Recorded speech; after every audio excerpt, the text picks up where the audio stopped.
আসসালামু আলাইকুম। আপনারা সবাই কেমন আছেন? আলহামদুলিল্লাহ আমি ভালো আছি। আজ আমি রান্না করতেছি গরুর গোশ, ছোট মাছ এবং পোলাও সাদা ভাত। তো এখন আমি গরুর গোশটা মাখায় দিচ্ছি চুলায়, একটু নেড়ে চেড়ে দিলাম। আমি যতটুকু পানি দিচ্ছি আর কোনো পানি দেব না। এখানে আমি পেঁয়াজ কুচি করে কেটে নিয়েছি আর ডাঁটা আর আলু কুচি করে কেটে নিয়েছি ছোট মাছের জন্য। ছোট মাছ দিয়ে এটা চচ্চড়ি করা হবে। ছোট মাছের সাথে যত বেশি পেঁয়াজ হয় তত বেশি কিন্তু ভালো লাগে।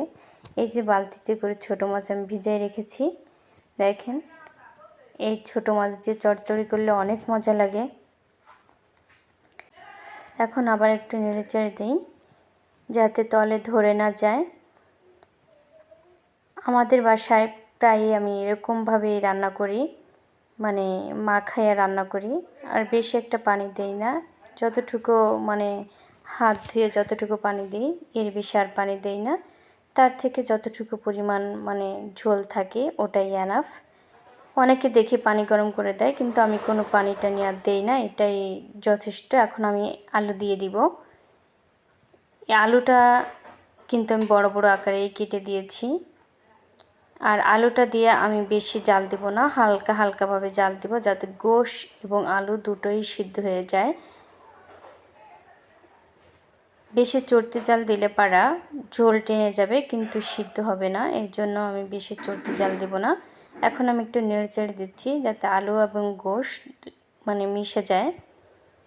এখন এটাকে ঢেকে রাখবো এবং হালকা জাল দেব, একটু নেড়েচেড়ে দিই আবার যাতে তলে লেগে না যায়।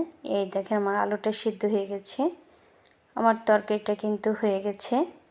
আমি কিছুক্ষণের ভিতরেই নামিয়ে ফেলবো। এক্ষুনি আমি নামিয়ে ফেলছি। দেখেন তরকারিটার কালার কিন্তু মাশাআল্লাহ অনেক সুন্দর হয়েছে, খেতেও অনেক সুন্দর হয়েছে মাশাআল্লাহ। সব মশলাপাতি দিয়ে মাখিয়ে চড়াই দিয়েছি চচ্চড়িটা। এখন আমি মাছগুলো দিয়ে দিচ্ছি, মাছগুলো দিয়ে একটু নেড়ে চেড়ে দিব। এখন আমি একটু নেড়ে চেড়ে দিচ্ছি মাছগুলো যাতে উপর নিচ সব জায়গায় মিশে যায়। আর ছোট মাছের চচ্চড়ি তো অনেক মজা লাগে। সব সময় ছোট মাছের চচ্চড়ি যা দিয়ে চচ্চড়ি করা হোক তার ভিতরে আলু এবং ডাঁটা দিয়ে চচ্চড়ি করলে খুবই সুন্দর একটা স্বাদ আসে। এখন আমি জাল দিয়ে সম্পূর্ণ পানিটা টানিয়ে ফেলবো যাতে একটু রস না থাকে। চচ্চড়িতে কিন্তু রস থাকলে চচ্চড়িটা মজা লাগে না। এই তো আমার চচ্চড়িটা হয়ে গেছে, দেখেন একটুও রস নেই এবং সুন্দর একটা ফ্লেভার বেরোইছে, মানে চচ্চড়ির যে একটা ঘ্রাণ সুঘ্রাণ।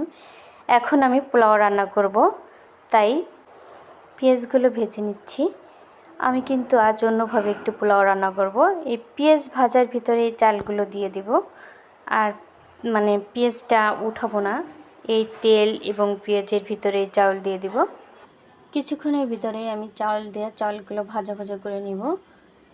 এক্ষুনি আমি চাউলগুলো দিয়ে দিচ্ছি। এই তো এখন আমি চাউলগুলো সুন্দর মতো ভেজে নিব যাতে ভাজাটা সুন্দর হয়। আর ভাজাটা ভালো হলে কিন্তু ভাতটাও খুব ঝরঝরা হবে। আমি প্রায় 5 মিনিট যাবত চাউলগুলো ভেজে নিব। এভাবেও রান্না করি, আবার অন্যভাবেও রান্না করি। আবার দেখা যায় পেঁয়াজ ভেজে পানি দিয়ে দিই, তারপরে পানি গরম হলে পরা চালগুলো দিলে পরা সেভাবেও ভাত ঝরঝরা হয়ে যায়। মানে মূল অর্থ হচ্ছে যেভাবেই আমরা রান্না করি ভাত ঝরঝরে হতে হবে, এটাই। তো এখন আমি পানি দিয়ে দিব, আমি পরিমাণ মতো পানি দিয়ে দিব যাতে ভাতগুলো ঠিকঠাক হয়, মানে ঝরঝরে হয়, ল্যাটকা যাতে না হয়। ল্যাটকা হলে পোলাও ভাত খেতে ভালো লাগে না। আমি কিন্তু এখানে পানি মাপ দিয়ে দিচ্ছি না, আন্দাজ করে দিয়ে দিচ্ছি পানি। পাতিলের চারপাশের চালগুলো তো পানিতে ডুবিয়ে দেব। দেখেন আমার ভাতগুলো হয়ে গেছে কিন্তু, এবং খুবই সুন্দর হয়েছে, ঝরঝরা এবং পারফেক্ট পোলাও হয়েছে।